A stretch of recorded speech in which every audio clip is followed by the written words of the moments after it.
Frederic François Chopin, a name that echoes through the corridors of classical music.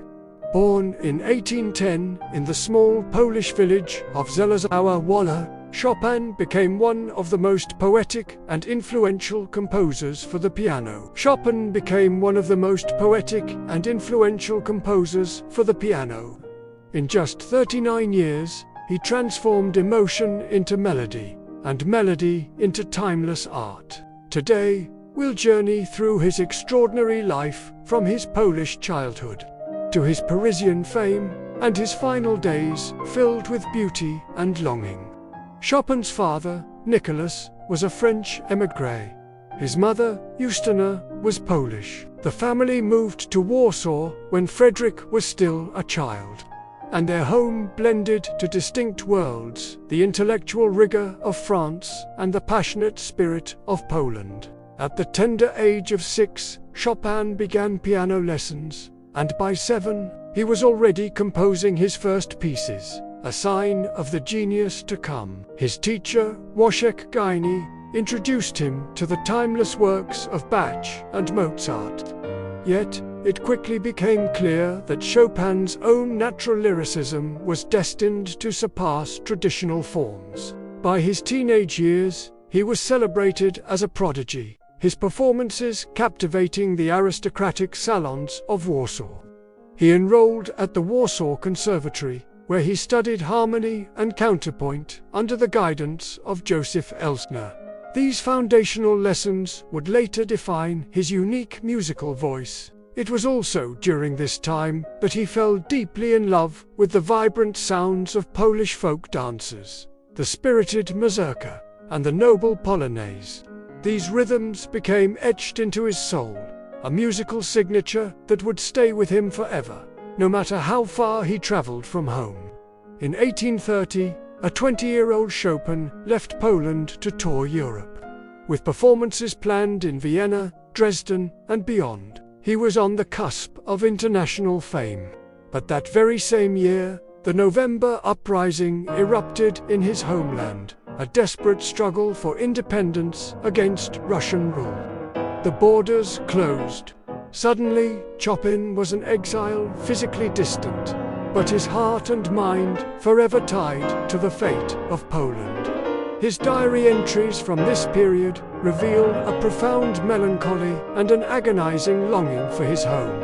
In Vienna, he performed in magnificent concert halls to thunderous applause, but the admiration felt hollow. His heart remained elsewhere. Finally, in 1831, he made his way to Paris, the city that would become both his grand stage and his bittersweet refuge.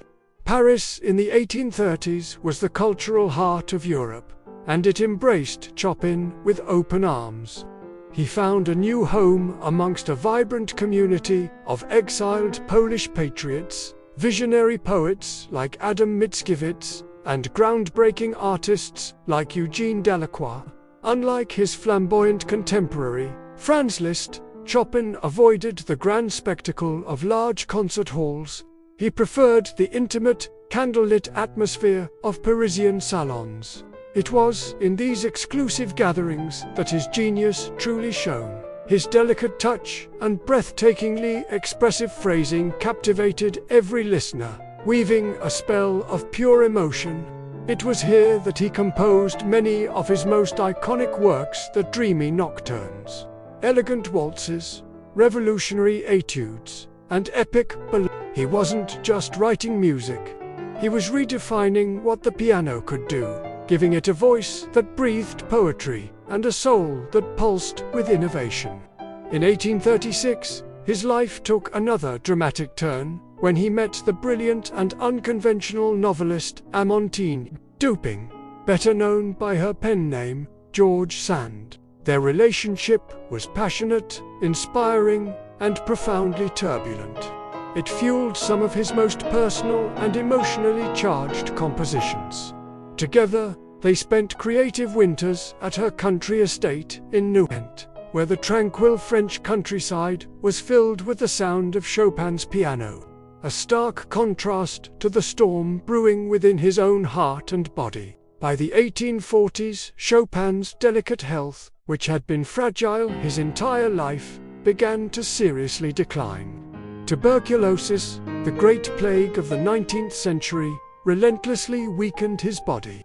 Yet, even as his physical strength faded, he continued to compose. In fact, his music from this period grew even deeper, more complex, filled with a haunting combination of longing, resignation, and moments of almost divine beauty. His tumultuous relationship with George Sand eventually deteriorated, and they separated acrimoniously in 1847, a blow from which he never fully recovered. Amidst the political turmoil of the European revolutions of 1848, a frail Chopin left Paris for Britain. He continued to perform, driven by a powerful inner need to share his music, despite his exhaustion. He was supported by a circle of loyal students and patrons, most notably the devoted Jane Stirling, who cared for him with unwavering dedication. But his time was running out. He returned to Paris, and on October 17, 1849, Frederic Chopin passed away. He was only 39 years old. At his grand funeral, Mozart's Requiem was sung, fulfilling one of his final wishes, and his heart, in a final, poignant act of patriotism, was carefully preserved and returned to Poland, where it rests today in a pillar of the Holy Cross Church in Warsaw. Chopin's final breath became an eternal part of his final melody. Chopin's life was tragically short, but his legacy is eternal. He did more than just write for the piano. He transformed it into a voice of the human soul, poetic, intensely emotional, and uniquely personal.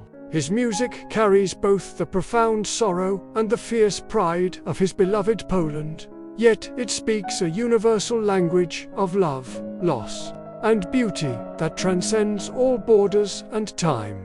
Today, his timeless melodies continue to echo in concert halls, films, and the hearts of millions around the world, as moving and relevant as the day they were first composed.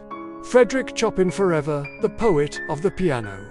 Thank you so much for joining us on this journey through a truly remarkable life.